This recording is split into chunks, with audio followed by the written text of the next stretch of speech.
Today we're talking about different types of verbs: action verbs, transitive verbs, intransitive verbs, being verbs, linking verbs, irregular verbs, and of course, auxiliary verbs. I know that sounds complex, but don't worry. We're going to make it simple.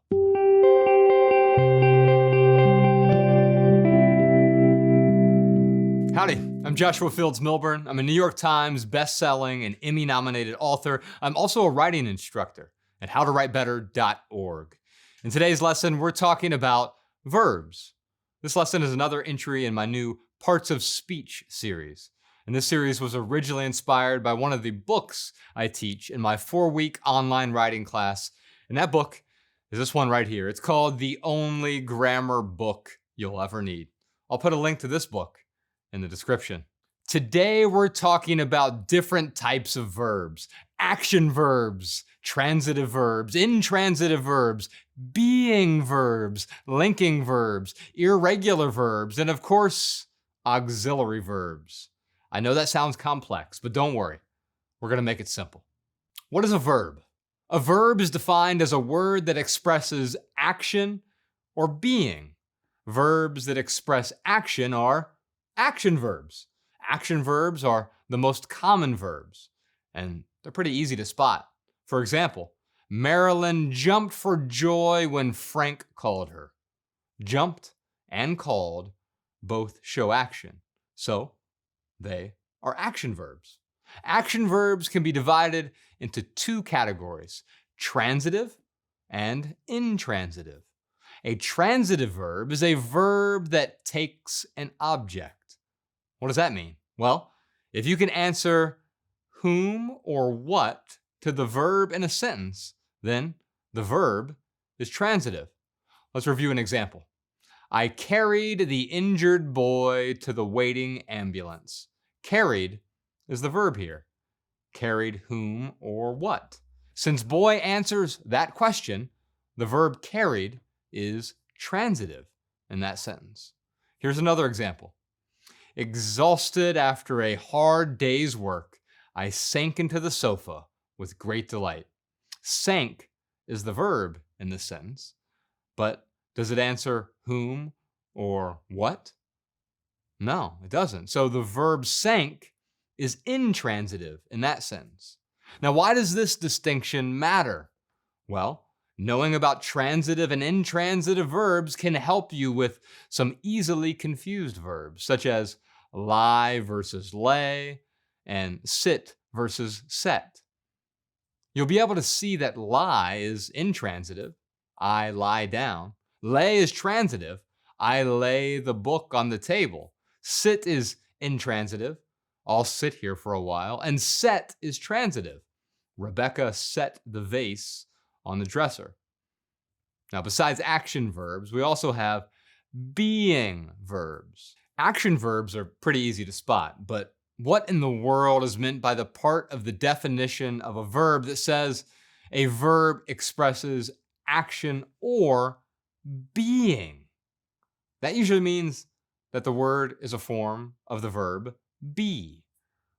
Let's review the different forms of be. This might sound confusing at first, but bear with me.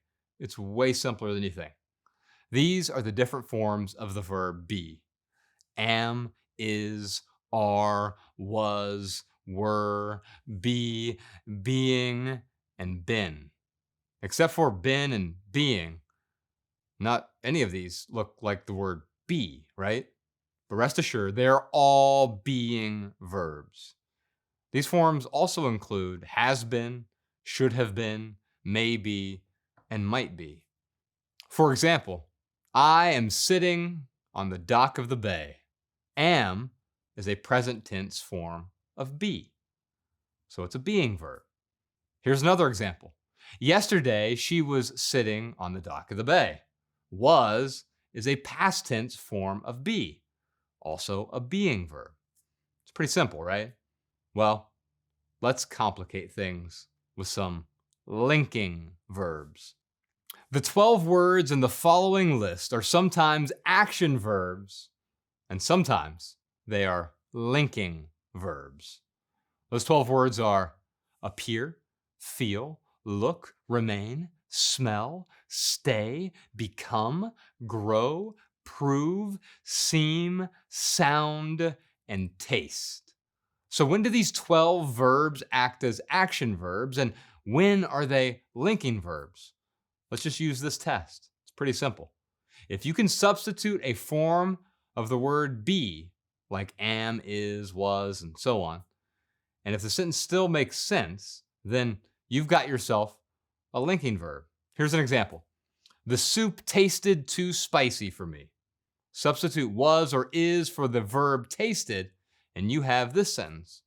The soup was too spicy for me, or the soup is too spicy for me. See? Still makes perfect sense. So taste is a linking verb in this sentence. Now listen to this example. I tasted the spicy soup. If you substitute was or is for tasted in this sentence, it ceases to make any sense at all. I was the spicy soup? No. It doesn't make any sense. So you have an action verb here, not a linking verb. Finally, another type of verb that may occur in a sentence is a helping verb, sometimes called an auxiliary verb. A helping verb can join the main verb, that is, becoming the helper of the main verb, to express the tense, mood, and voice of the verb. Common helping verbs are be, do, have, can, may, and so on.